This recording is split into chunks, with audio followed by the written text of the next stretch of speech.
Hello there. Welcome back to 9 Years in China. Hope you're doing okay. Hope you're ready to learn a little something today. Anyhow, hope you teachers, these videos I'm making right now for you teachers or soon to be teachers in China. We've discussed a few things getting you started so far, and we've talked about group discussions and English corners and things like that. One of the most important things for me as the English teacher was just to make sure that my students were understood. You know, the ultimate goal of conversation is to communicate with each other and we all know what we are talking about.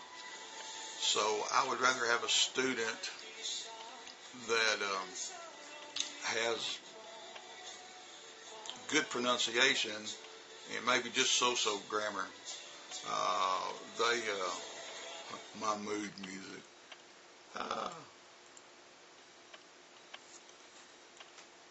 To be understood is the goal.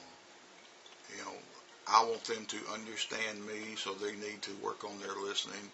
I want to understand what they are trying to tell me no matter what. So pronunciation, guys, is vital. Okay? I can live with poor grammar because, you know, English grammar, even though it's not terribly complex, the Chinese have different ideas of the importance.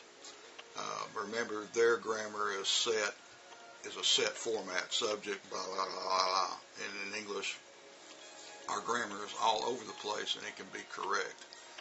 But anyhow, today we're going to talk a little bit about pronunciation. First of all, their pronunciation problems come from many levels. They start learning English early. Let's just at least say middle school.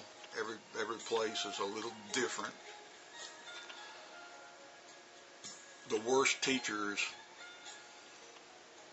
everything runs downhill. The college teachers, you know, the middle school, kindergarten, blah, blah, blah, grade school. The abilities of usually the teacher runs downhill. So their kindergarten teacher or their, you know, whatever, you know, their grade school teacher may be really poor at English, even though they are teaching English. Alright, so there's a problem there, is just the ability of the teachers and their teachers having poor pronunciation skills. Another thing that affects their pronunciation, actually, most all of the dictionaries in China are British, you know, English dictionaries. So Cambridge and Oxford and those dictionaries like that dominate China. All right. Their teachers usually learn the same way, and their teacher learn this. So they can speak I consider British English a little weak. You know, it's not as direct and sharp as American English. But it's all English. You know, I'm not getting on to anybody there. But by the time it gets downhill, instead of saying car, cop. Instead of teacher, teacher. See, they hear one thing and if it's not strong, the pronunciation's not strong, that kind of runs downhill also. And so all of a sudden they have problems with consonants and vowels. English as a whole is a very strong language, as you know, and they need to hear it spoken strong and correctly. So their listening needs to be sharp, your mouth needs to be good, sharp, and clear, and let them learn. Alright, so there's another problem. Also, where they're from in China can affect their pronunciation. Their local language color, or, you know, their Hua, may be good or bad for English. Usually in the South, the further south you go, to the worse some of the problems can be. Then often up north, Beijing, Hua, blah, blah, blah, they can be a little better. And their CCTV Chinese that they hear, CCTV, is very strong Mandarin, So there's a fight between where they come from, and they stay, like when I started out in Anhui province, Anhui is kind of a north central province in China. Looks a lot like here in Arkansas. I always noticed the students from the south, like one city in particular called Anqing, that even in that city, they know what side of the city they're from. Imagine that. Imagine you come from a city that you can tell if they're from the north side of the tracks or the south side of the tracks, right? So their local Hua can present lots of problems, and usually it's with like L and N, L, N, V, and W. They have lots and lots of issues with that especially.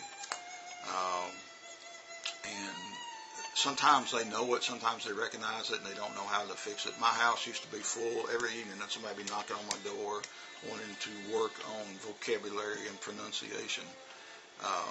So often they can be very aware of what's going on. But they may say, "Teacher, I love to watch a movie. I love TV." So instead of V, remember, a voiced F, the V is not in Mandarin. So you have to teach them that, so you got to go through the like fish or fei chong. You got to know teach them that's unvoiced, and you got to teach them with the voice, And so now we get to stuff like very, TV, give, save, and sometimes you got to teach them that. And I've actually held people's mouth shut to make them make that V sound.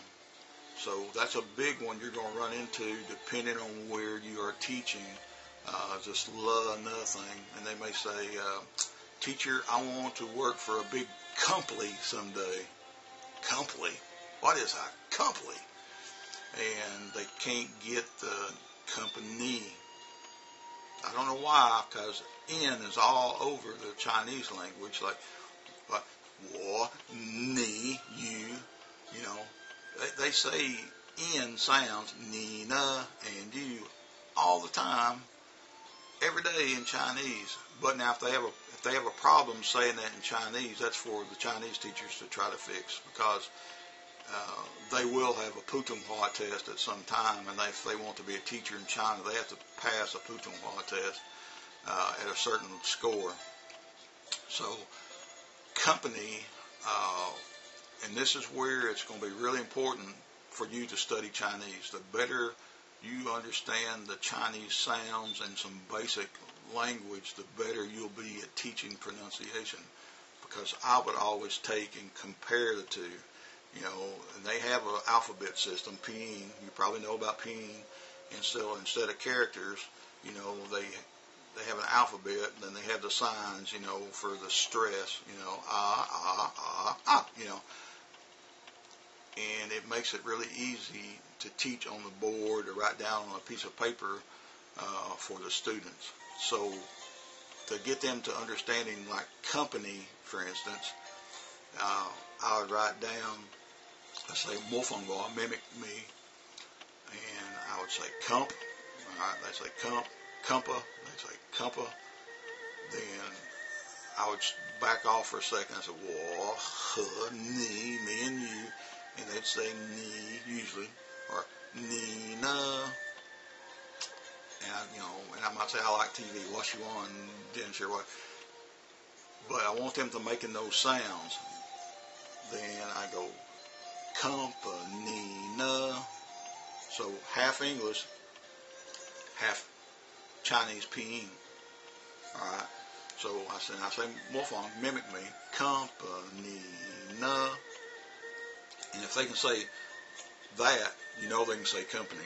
If they can't, they have a problem with their Chinese.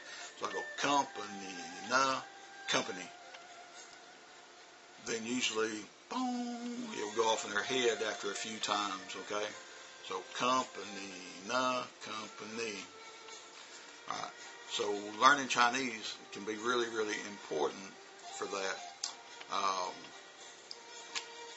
The V and W things, like I said, you got to work on their V's a lot, but you always tell them if you see an L, you have to say an L. You know, there's certain things that when you see in a word, there are not silent. W can be a big one depending also where they're from. And I'll give you an example.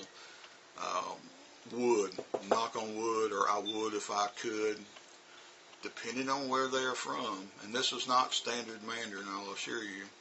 They, like if you go E-R san su wu, that's a W sound, woo. But depending on where they're from, a lot of times they push it out as so they go E-R san su like that. And that's not even standard Mandarin, but their local language may produce that. So if I say knock on wood, they may say knock on ud. I'm going, oh my God, how am I going to teach these kids knock on ud? So here we go again. I say in Chinese, wa shi wang, I wish, or I hope, shi wang, X-I-W-A-N-G, shi wang. All right. So I write that on the board, and I say, or a piece of paper, and I say this, and they go wa shi wang, whatever. All right. Then I do the same thing, but at Wang, I go wa shi would. And at first they're looking at me, you know, I said, Wolfgang, wa shi wang. Then I write wa shi would, like that. And after a few minutes, usually you can get them from going to ud to wood. Then you find other things, you know, they have W, wa. And I said, Wolfgang, wa. Then I go water. Wa. You know, Lao Wei, which just means foreigner, Lao Wei. If they can say Lao Wei, they can say Lao Wood. See, it's all in their head. They think English is a alien language there to corrupt their society. That's how some of them view English, is that it's so foreign. But I try to tell them, I said, we share most of the basic sounds with each other because we're human. There's no difference whether you're Chinese or African or whatever. We share, because we're human, most all the same sounds. And you can make a piece of paper up with that comparing the sounds, but you need to know the sound of the Chinese word and the vowels with the Chinese, with the English. They're often very, very vowel weak. You got to really work with them on vowels and vowel sounds. You know, like ow, like now.